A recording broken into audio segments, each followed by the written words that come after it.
June 30 పషమైలారంలో Sigachi industries chemical ఫ్యాక్టరీలో ఒక భయంకరమైన పేలుడు.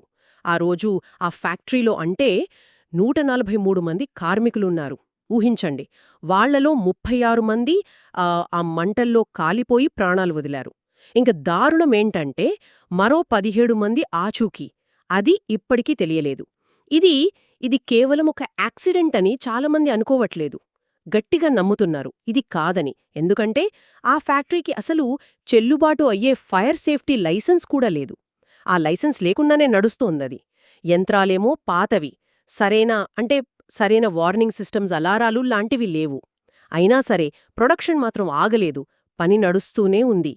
పేలుడు అది ఎంత తీవ్రంగా ఉందంటే కొన్ని మృతదేహాలు అసలు గుర్తుపట్టలేనంతగా కాలిపోయాయి. కేవలం DNA టెస్ట్ చేస్తేనే వాళ్ళని గుర్తించగలిగారు. అంత దారుణమన్నమాట. ఇప్పుడు బాధితుల కుటుంబాలు వాళ్లు కంపెనీ యాజమాన్యం మీద హత్య కేసులు పెట్టారు.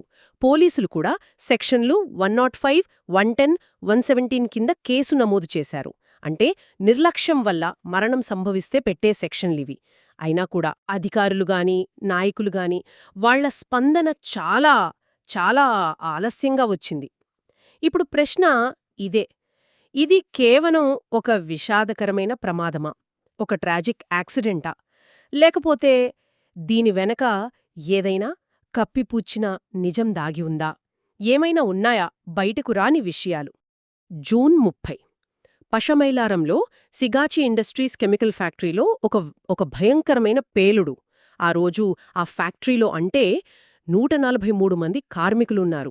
ఊహించండి, వాళ్లలో 36 మంది ఆ మంటల్లో కాలిపోయి ప్రాణాలు వదిలారు. ఇంక దారుణమేంటంటే మరో 17 మంది ఆచూకీ, అది ఇప్పటికీ తెలియలేదు. ఇది కేవలం ఒక యాక్సిడెంట్ అని చాలామంది అనుకోవట్లేదు. గట్టిగా నమ్ముతున్నారు ఇది కాదని. ఎందుకంటే ఆ ఫ్యాక్టరీకి అసలు చెల్లుబాటు అయ్యే ఫైర్ సేఫ్టీ లైసెన్స్ కూడా లేదు. ఆ లైసెన్స్ లేకుండానే నడుస్తోందది. యంత్రాలేమో పాతవి, సరైన వార్నింగ్ సిస్టమ్స్, అలారాలు లాంటివి లేవు. అయినా సరే ప్రొడక్షన్ మాత్రం ఆగలేదు, పని నడుస్తూనే ఉంది. పేలుడు అది ఎంత తీవ్రంగా ఉందంటే కొన్ని మృతదేహాలు అసలు గుర్తుపట్టలేనంతగా కాలిపోయాయి. కేవలం DNA టెస్ట్ చేస్తేనే వాళ్ళని గుర్తించగలిగారు. అంత దారుణమన్నమాట. ఇప్పుడు బాధితుల కుటుంబాలు వాళ్లు కంపెనీ యాజమాన్యం మీద హత్య కేసులు పెట్టారు.